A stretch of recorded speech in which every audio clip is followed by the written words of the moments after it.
Chaque jour devient un combat, chaque souffle devient une lutte. Il n'aime pas la faiblesse, il la méprise profondément. Il respecte uniquement ceux qui se relèvent encore et encore, ceux qui ne tombent jamais vraiment. C'est pour cela que le combat devient sa seule vérité, son seul langage. Sa force brute est monstrueuse. Ses poings détruisent tous sur leur passage. Il frappe vite, il frappe fort, il frappe sans hésitation. Le sol tremble sous ses coups, l'air se brise sous sa vitesse. Il transforme chaque affrontement en destruction totale. Devenu démon, il obtient l'immortalité. Il ne craint plus la mort, il ne ressent presque plus la douleur. Il cherche seulement des adversaires puissants, des guerriers capables de lui offrir un vrai combat.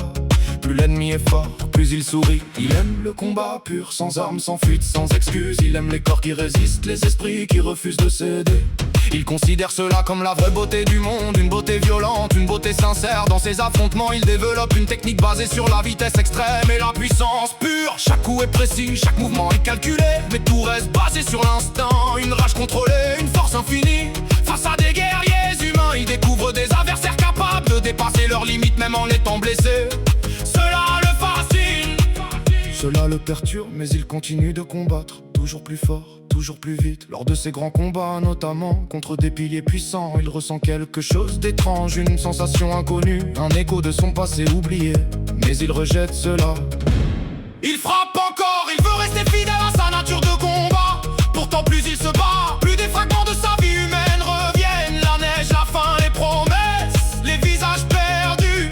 Il commence à comprendre qu'il n'a jamais vraiment choisi ce qu'il est devenu. Dans son dernier combat, il affronte des adversaires qui refusent de mourir. Même face à une puissance écrasante, il continue d'avancer. Cela fissure sa vision du monde, la force brute n'est plus suffisante pour tout expliquer. Il frappe une dernière fois, puis encore, mais son corps commence à comprendre qu'il perd quelque chose de plus profond qu'un combat. Il perd son illusion, son identité de démon invincible. Au moment de sa chute, il ne ressent plus la haine, il ne ressent plus la victoire, il ressent uniquement la mémoire.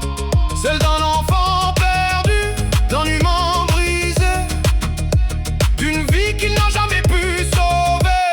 Et dans son dernier souffle, il cesse de combattre, il cesse de fuir, il cesse de chercher la force. Il comprend enfin que sa puissance n'a jamais comblé le vide qu'il portait depuis toujours. Il disparaît sans bruit, sans rage, sans victoire, juste avec une dernière trace de lucidité. Comme si, pour la première fois, il redevenait humain.